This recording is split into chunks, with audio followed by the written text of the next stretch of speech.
Okay, so wanted to talk about the bond market. We're beginning to see the volatility creep back in now, and there's certain opportunities, I would say, in both emerging and developed economies. There's pockets of air where you can speculate and potentially get a substantial return. So let's delve into that a little deeper. First, to look ahead, we have to look back, and we know that last year was a terrible year, really, for the bond market as a whole. The clear play last year was to be long on credit and short on rates. This year, however, fast forward to now, the fixed income sector is under steep competition from cash, hoarding cash. And, you've seen treasuries rise as markets have looked for safe haven assets, although we haven't seen safe haven currency bids like I would have expected to see in the yen. I think that there's a bit of a lag for that to come into play, but it will happen next year, maybe in the second half, who knows yet. But there's plenty of risk off moves, especially if oil can catch a bit of a bid, you're likely to see moves off the back of that.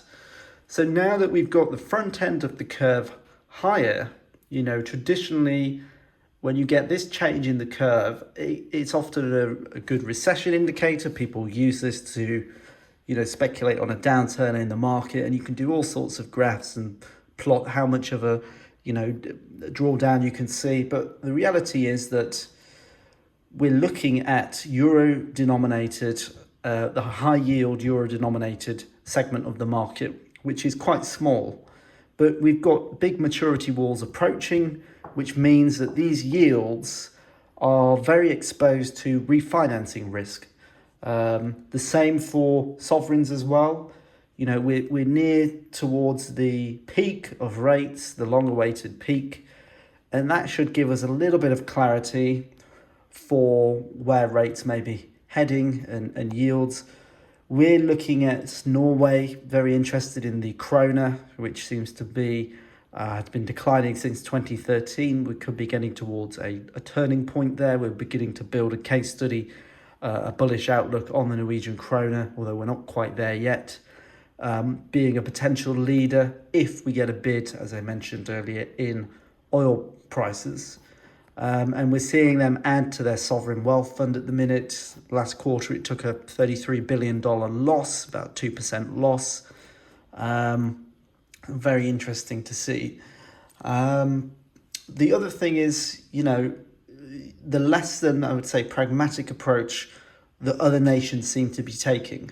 So we've seen an increased interest in Japanese yen cash holdings, even silver, both of which have been falling, and silver has been, in terms of its real yields, has been negative for many years now.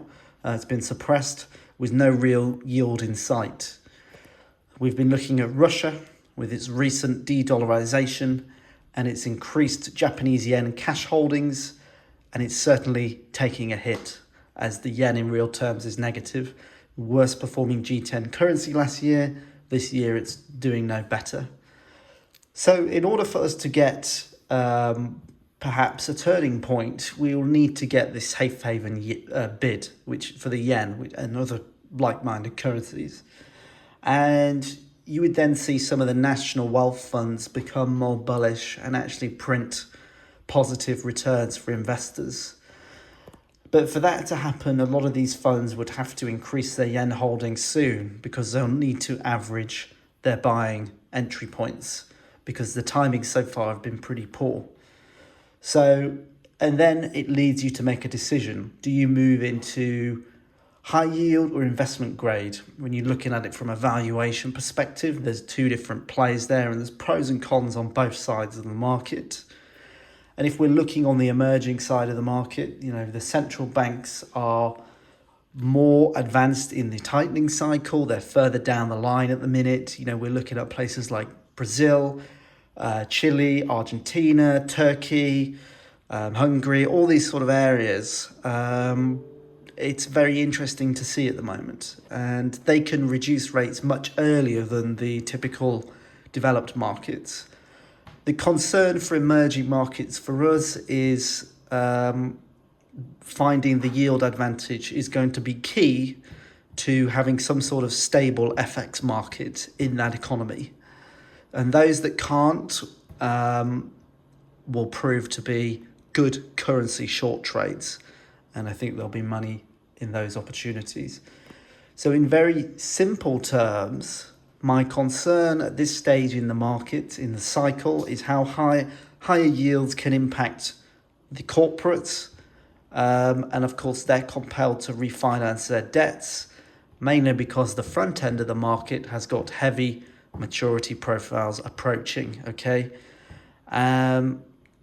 So it will be very interesting to see where we can head from that. And you could be betting on spreads increasing, when you compare it to aggregate spread levels. So there could be an opportunity here for higher alpha potential when you're comparing active versus passive traders. So lots to be looking out for in this market, both in emerging and developed and across the whole of the credit spectrum. Of course, everyone is talking about 5-year yields in America.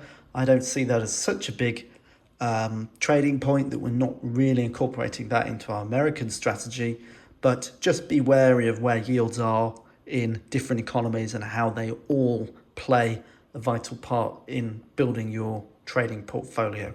So that's it for this video. Just a quick update on where I see the market and what I'm looking at the minute.